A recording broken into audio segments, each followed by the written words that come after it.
एक जंगल में एक भीड़ रहता है, पशुओं का शिकार करके जैसे तैसे अपने परिवार का पेट भरा करता था।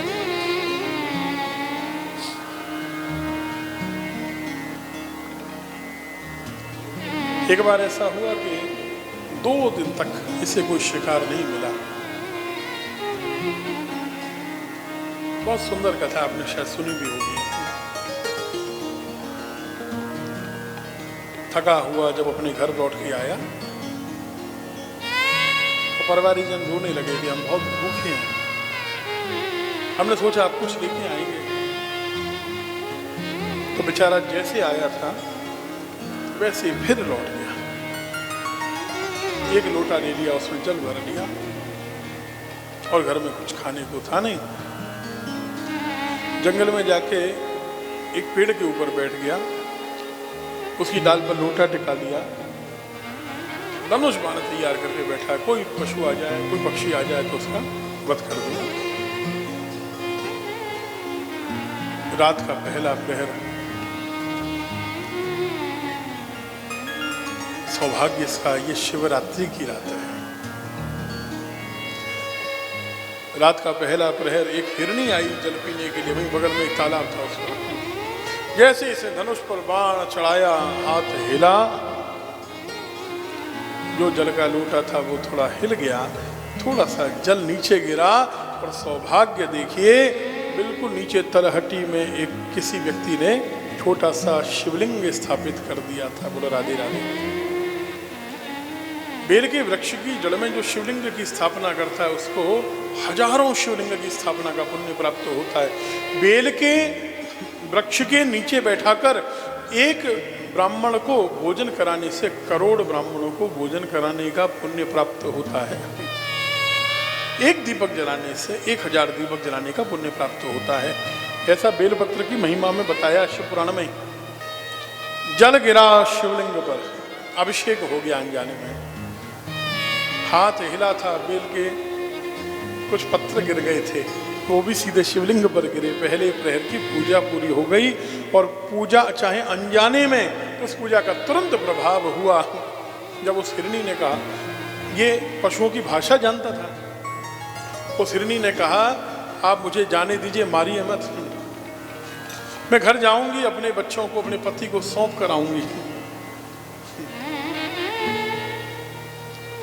वचन देती हूँ आऊंगी। जब हिरनी चली गई तो बहुत पछताया, बोले मैंने जाने क्यों दिया? जाने के बाद कोई लौट कर आ सकता है क्या? बच्चे भूखे, परिवार भूखा है, मैं इतना बड़ा मूर्ख।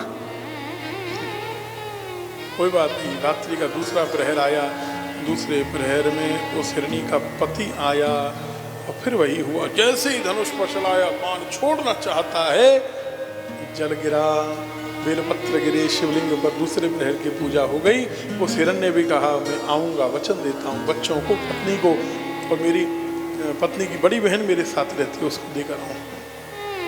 जब वो उसको भी जाने दिया तब बहुत पछताया, 2 बार गलती कर दी मैंने तो। और तीसरे प्रहर में उस हिरनी की बड़ी बहन आई, उसके साथ भी ऐसा ही हुआ। कोई जल, कोई बेलपत्र, तीसरे प्रहर की पूजा हो गई। उसे भी उसने जब कहा मैं आऊंगी, जाने दिया। अब बोला अब तो मेरा भाग्य निश्चित रूप से इतना खराब है, इतना खराब है, आज बुद्धि काम नहीं कर रही। अब कोई आएगा तो किसी हालत में जाने नहीं दूंगा। चौथे प्रहर की यात्रा प्रारंभ हुई। समय आया और क्या देखता है, हिरनी भी आ रही है, उसकी बहन भी आ रही है, पति भी आ रहा है और पीछे पीछे छोटे छोटे बच्चे भी चले आ रहे हैं। फिर बाण छोड़ना चाहा, आज तो इतना शिकार मिल गया, महीने 2 महीने की व्यवस्था हो गई।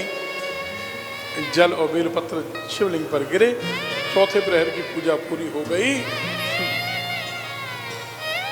और इसके मन में दया आ गई और उसने इन हिरणों से पूछा कि जब आपको मैंने जाने दिया तो लौटकर क्यों आए?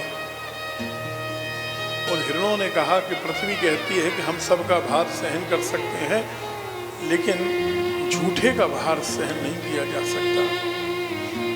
शरीर अमर तो है नहीं, कभी तो मिटना है। झूठे होकर हम पृथ्वी पर रहेंगे कैसे? पशु जरूर हैं, लेकिन हमने कभी अधर्म नहीं किया, कभी झूठ नहीं बोला, कभी गलत नहीं कहा।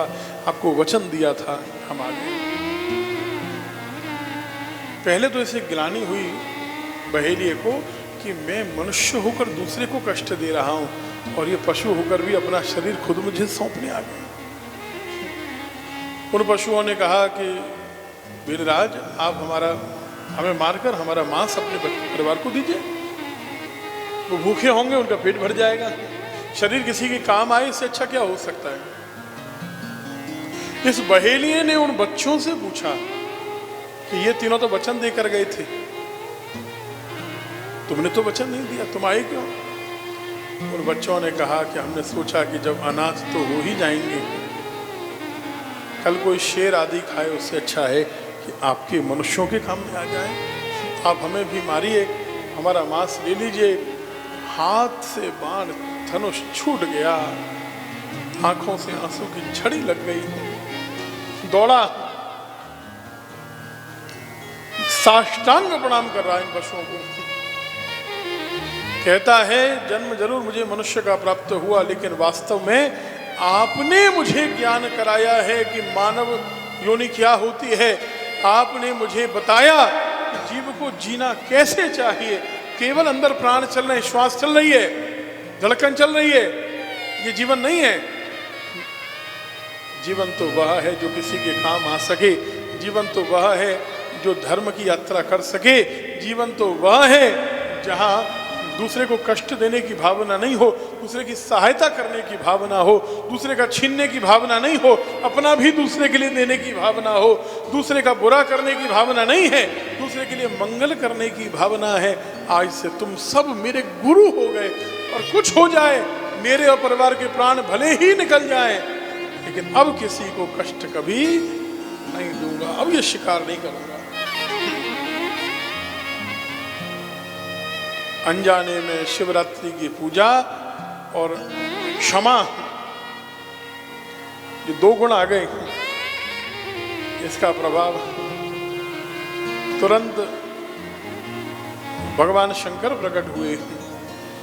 शिव ने कहा, यहां मैं इसी पर्वत पर, इसी स्थान पर व्याधेश्वर के रूप में विराजमान रहूंगा, तेरे नाम से पूजा जाऊंगा, क्योंकि तूने क्षमा किया है पशुओं को।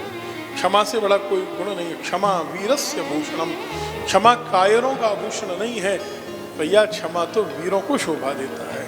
जो क्षमा करता है उससे बड़ा कोई वीर दुनिया में नहीं है।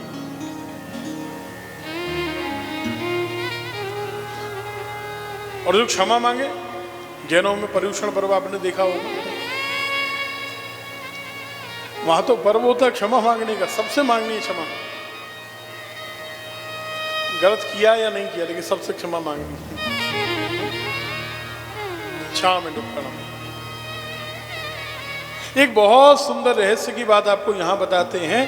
भगवान शंकर ने कहा, आज से तेरा नाम गुह होगा। गुह होगा, नाम सुना है आपने? सुना तो है, कहां सुना कुछ याद नहीं आ रहा है। कई बार सुना है आपने नाम। हाँ रावण, हाँ सही है, वही है कोई। अब देखो, राम कथा तो आपने सुनी होगी। राम जी गुह के पास गए, जब वन में जाते हैं, हाँ निषाद राज जी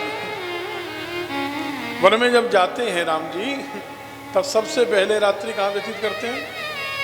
श्रृंगवेर को, निषाद राज गुह के यहाँ। अब वहां वर्णन करते हैं गोस्वामी जी कि निषाद राज गुह जो है, ये राम जी का मित्र है ना? आपने ये सुना? चलो दुर्गा जी आप बताओ, आपने राम कथा खूब सुन ली होंगी, तो कहाँ दोस्ती आई बताओ? कहीं आपने सुना कि राम जी की और गुह की दोस्ती से पहले कहीं कोई चर्चा आई हो? कोई बचपन में संग में पढ़े हो, कहीं खेले हो, ये अयोध्या में आता हो या राम जी इसके राज्य में जाते हो, ऐसा तो कभी सुना नहीं। सुना क्या? तो भी दोस्ती कहां से आ गई? इन्होंने तो शायद एक दूसरे को देखा भी नहीं इससे पहले, तो कैसे कह रहे हैं कि मित्र हैं? ये बात कभी मन में नहीं आई? नहीं आई। इसको समझिए, मिले नहीं है राम जी को, यहाँ चर्चा नहीं है, प्रामाणिक कोई ऐसा वृतांत नहीं है, लेकिन भगवान शंकर का आशीर्वाद। इसी प्रसंग में शिव जी ने कहा तेरा नाम गोह होगा, तू यहाँ से श्रृंगबेरपुर चला जा, माउंट आबू, और वहाँ से आ गया अयोध्या के पास, इलाहाबाद के पास श्रृंगबेरपुर, यहाँ तेरा निवास होगा। मेरे आशीर्वाद से राम जी तुझे अपना मित्र बनाएंगे, जगत में तेरी ख्याति राम जी के मित्र के रूप में होगी, और जब श्री राम वन में जाएंगे तो सबसे पहले वो तुझ पर ही कृपा करेंगे, तेरे यहाँ ही ठहरेंगे। ये भगवान शंकर ने हजारों वर्ष पहले इस बहेलिये को आशीर्वाद दिया। कथा आपने ये बहेलिये की सुनी होगी, लेकिन ये शायद नहीं सुना होगा कि ये बहेलिया ही गोह बना है। बोलो राधे राधे।